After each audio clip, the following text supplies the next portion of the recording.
What is going on, everyone? My name's Boit and I'm back with some more Age Mythology, the Titans action, spawning in the bottom of the map in the blue color, playing as Loki. His name is Shelty. His opponent today in the red color, playing as Zeus. His name is Matreiuss. The map is Blue Lagoon, and this is a best of 3, game number 2 for the Champions League, with Shelty up 1-0, taking on Matreiuss's early game there like it was nothing, and forcing him to switch into the Zeus here. We haven't seen him do a lot of this. Normally he sticks to his Poseidon here, but he feels like his best chance on this map is going to be Zeus. And honestly, he's probably not wrong here. If he wants to attempt something similar like he did in the last game with an Ares rush, Zeus's Athena rush is just that little bit stronger. You get out Hoplite, and you get out I'll start with the basics. Your Odysseus and your Jason are stronger heroes than the Hippolyta and the Theseus, which just purely by HP. Then on top of that, you've got these Hoplite, which move a bit faster than obviously other Hoplite, but the big bonus from those is the damage to buildings. The Minotaur, touch less good than the Cyclops, but the difference is not that big. And it's much better at dealing with villagers than with Cyclops, because the Cyclops will not do any damage if the villagers run away. And then that final kicker is that restoration is absolutely huge in a fight. And if the Loki player catches out the Zeus, it's like a get out of jail free card. Alternatively, if the Loki player leaves their base, the Zeus player can just bum rush the town center with like 10 medium hoplites, plus the Minotaur, plus the Jason. Restoration, when the Loki player realizes he has to come back to defend, and then he loses his town center and he loses the game. So those are some big advantages for Zeus over Poseidon in the rushing game. Not only that, Zeus also has the option to go on Hermes a lot better than the Poseidon does, because he has two things that change. He's got that Hera option if he falls slightly behind and feels like he needs to kill off an entire army to catch up. And alternatively, he has the Myrmidon in the late game, which is just so very strong at dealing with anything that Loki can do. Loki would have to switch into throw an Axeman and walls to deal with the Myrmidon, and it's just a difficult situation for him. So we'll see what happens. Shelty has got a really nice back gold mine here, and Matreiuss is he's got a really forward gold mine, really out in the open. All of the hunt on this map is all forward, and we do see Shelty going after this elephant first, which is a really smart move. It's going to be here for a while. However, when Matreiuss is going to be hitting him, he's going to have to move off this location. He's probably going to be finished this elephant by the time Shelty comes over, but he's got these zebra over here, which are out in the open. He's got this rhino over here, which is very much out of the open, and he's also got these zebra in front of his base, which are going to be a no-go zone. The other thing that Matreiuss is going to have, if he puts on this pressure, is he should have the whole map to himself until Shelty decides to leave his base. And you have to be careful about that. It's the big advantage that Loki players have got over the Athena is that movement speed for the whole of Thane's Herso. We'll see what's going to happen. We do see the Jason coming out, and Matreiuss not building any more villages, looking to try and advance. Going a little bit later than I like to see in this matchup. There's the Athena. He does get the Jason out early. He does have this Nose of the Sphinx in. Not going to be the biggest deal, but you definitely want to keep it away from the Loki player. And there is the Bow of Artemis over here, which is huge it's huge for both players here, because the trolls are sometimes can be a really important asset to the defense here for Shelty. Against the Athena Rush, for Loki against the Athena Rush. So we may see him running over and grabbing that, but it's also a really good relic for the Zeus player. But we do have, 6 villagers on wood. No villagers moving forward here. I do like to see a forward military academy, forward archery range here. And if possible, I like to see the 430 or even a 415 from Zeus in this matchup. But it's not happening. Yeah, it's going to be a little bit later. We'll see if it matters. We do have the Caddis Coppus coming over here now. Let me checking out these villagers. Sees that the elephant is finished. Gonna have to move somewhere else. There's berries here. There's 4 pigs. So there's really not that much food in the base for Shelty and Matreiuss. throwing up military academy and archery range in his home base, it looks like. I have seen some Zeus players going military academy stable in this matchup, but it does leave open the throwing axeman just become a little bit too defensive, and there's the archer range for Matreiuss. So no real surprises there, and the Skraeling gets sniped, and I don't think we saw a spy coming down here for Loki did not, for Shelty. Shelty did not get that one. He's throwing up his military academy, archery range, putting a wall here. I like this. You needed to basically wall in your entire base here so that the Loki player cannot do too much. We do see the troll chilling over here. I would have liked to have seen Odysseus and Jason hitting this instantly, but we do have the Hersa already out for Shelty. And Matreiuss playing this really similar to what's it called? Age of Empires 2.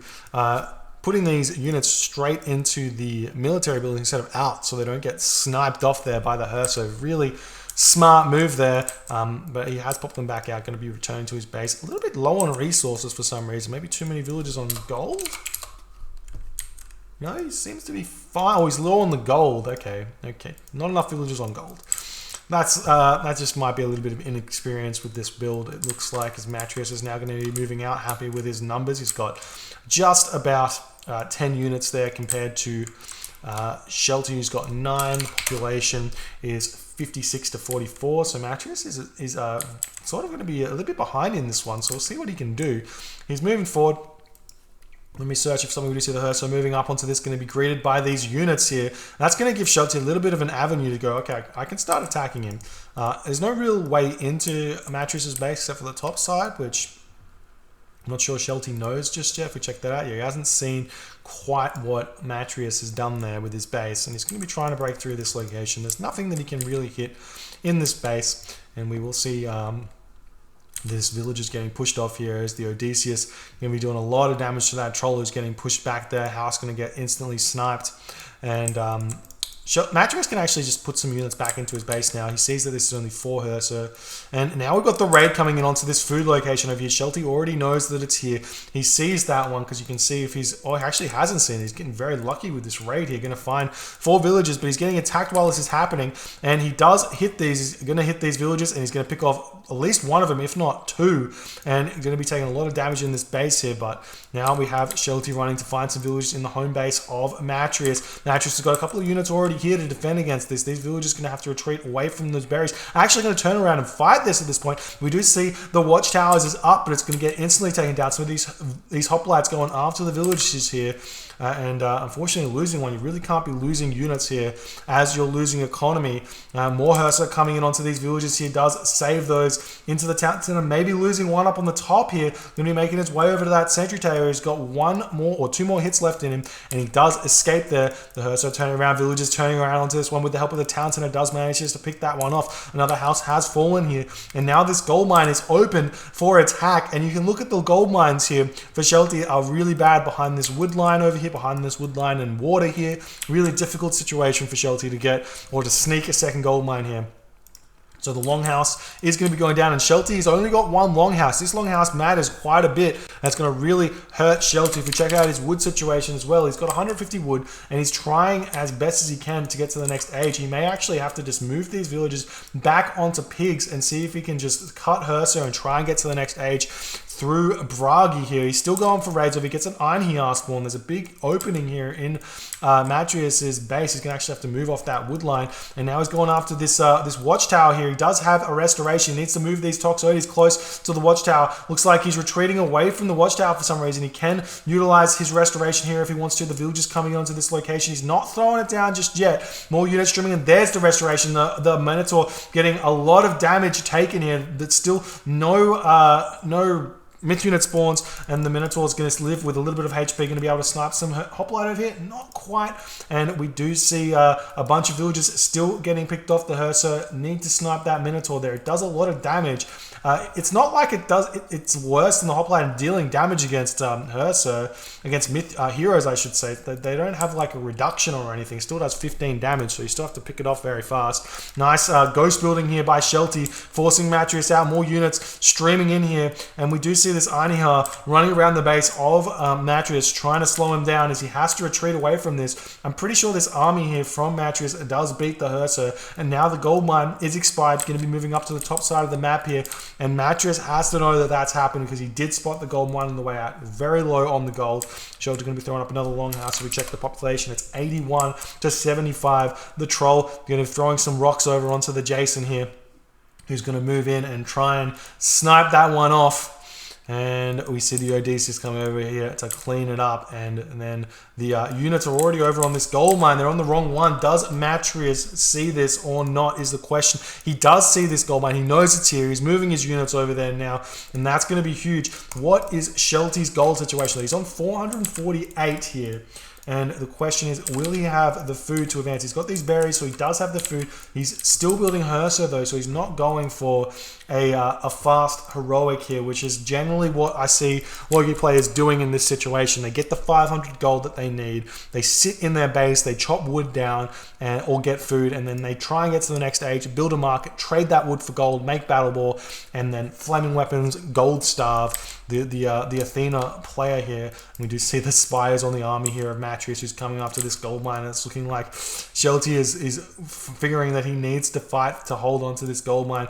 We've got 13 Hersa here, or full army of Matreiuss. This is all going to be down to myth unit spawns. The Matreiuss retreating back a little bit, turns onto this, does pick off a Hersa nice and fast. Shelty not microing these Hersa at all here. You want to try and dodge these arrows. They do have 5.72 speed, so they can dodge the arrows, but he's not getting that. Does get a Valkyrie spawn. That's nice, but Matreiuss instantly bolts that one. Nice play there. The wolf's getting pulled off the line now, but this is a little bit too late at this point. There is a troll in the back here getting sniped by that Odysseus. The myth unit spawn's just not happening here, and Matreiuss going to be retreating just a little bit. Gets another troll spawn as more units are streaming in here. We check out the population. It's currently 81 to 57 as Matreiuss is fighting this one really, really nicely here. The dwarves do tank a lot of that damage though. The Odysseus back onto that troll in the back of the army here, gets it picked up very, very fast, and Matreiuss takes down the entirety of Shelty's army here, and that's absolutely huge. And Shelty taps out at that moment. Matreiuss takes the win with the Athena Rush in 11 minutes and 48 seconds. GG, well played by Matreiuss here. I do feel like this is I've seen this quite a bit, and it's like, it's almost like a random god player's approach to Loki in this matchup is what we're seeing from Shelty. It's like Shelty knows that he needs to get a gold mine. He knows that he needs to defend his base. He knows that he needs to put pressure onto his opponent because he's got the movement speed. But he doesn't realize how strong that Mythic Age power spike is with the flaming weapons. Had he taken this fight with flaming weapons, not only are his Hersa essentially heavy Hersa because they get the bonus from going to the classic age, they get the bonus going to the heroic age, so they're very, very strong.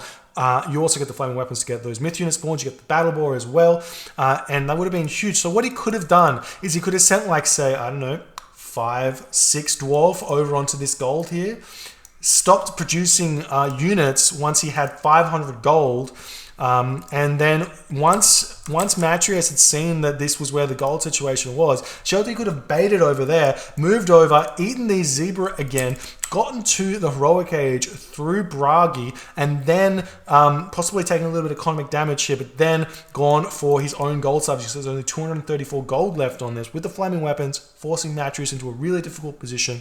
But just not what Shelty went for here. Went for the desperation hold here, which just was never going to happen. And Matreiuss wins that one fairly easily. We'll move on to game number 3 very shortly. Thank you guys so much for watching. If you're enjoying the content, please consider hitting the follow on the Twitch button to see when I go live, and the subscribe button on the YouTube to see when my videos come out. And I will see you guys in the next game.